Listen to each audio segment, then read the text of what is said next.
And essentially, major corporations are asking us to engage in a global race to the bottom because when they drive costs down, they profit.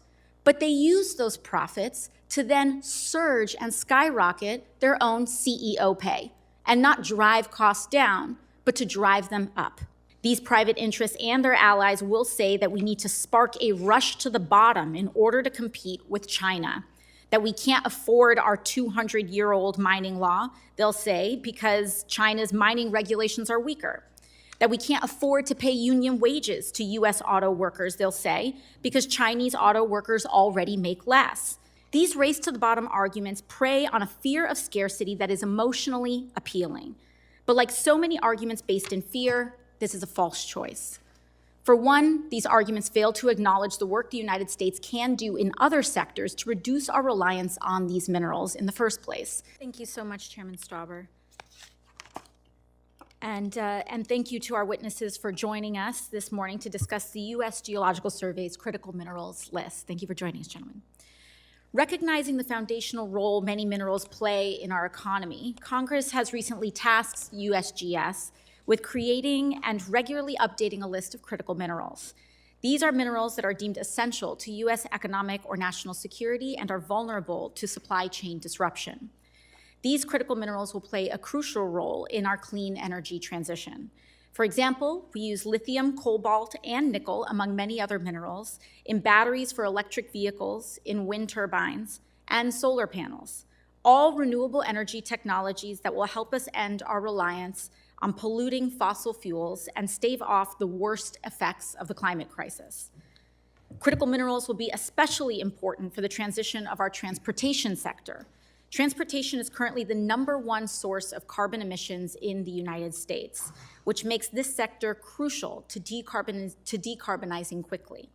An important aspect of electrified transportation is demand for minerals, and the most non-replaceable critical mineral for electric vehicle batteries is lithium. Now, I'd like to use lithium as a prescient example here. Lithium is already a bottleneck in the global and domestic supply chains for electric vehicles, or EVs. Today, there is only one operational lithium mine in the entire United States. Most of our lithium is currently imported from countries like Chile and Argentina. And our demand for lithium is only expected to skyrocket in the coming decades. Studies show that if today's demand for electric vehicles is projected outward, the global demand for lithium will increase 42 times by 2040. The vast majority of this new demand will be driven by the United States. If demand for EVs continues at our current pace, the lithium requirements for the US EV market alone in 2050 would require triple the amount of lithium currently produced on the entire planet today. Corporate interests and their allies in Congress see this potential for astronomical demand and point to it as a reason for cutting our bedrock environmental protections, ignoring community input, and abusing vulnerable communities with among our international trade partners.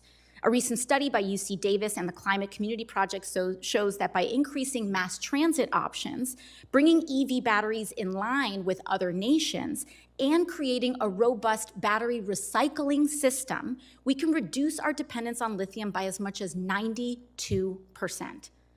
In a world where lithium is hard to come by, these reforms would have huge advantages for our energy and economic security. Race to the bottom arguments also ignore a painful legacy when it comes to mining. Namely, we must recognize that to this day, mining disproportionately harms indigenous communities in the United States and across the globe.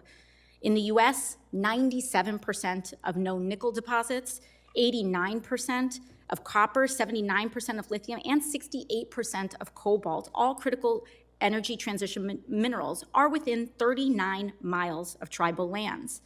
And unfortunately, mining on public lands in the US is still governed by the long outdated mining law of 1872, which lacks provisions for tribal consultation, environmental safeguards, permitting requirements, or even royalties, so American citizens can see even a return on these publicly owned resources. But the clean energy transition is an opportunity to reimagine our supply chain, from mineral extraction all the way to end use. And we do not need to choose between sacrifice zones and creating jobs. Using nonpartisan data from the USGS, we can improve mineral efficiency, increase recycling, and build economic security. We can require meaningful consultation with tribes. We can work in partnership with organized labor to build family-sustaining union jobs in mineral processing and manufacturing. And lastly, we can develop trade policy that holds our global partners accountable to the same environmental and labor standards established here, so that businesses have no incentive to leave the US for cheaper labor or resources. It won't be easy, and I firmly believe that with a coordinated whole-of-supply chain approach, we can reduce demand, prevent environmental and cultural harms, and uphold Indigenous sovereignty while enforcing strong labor standards. Thank you.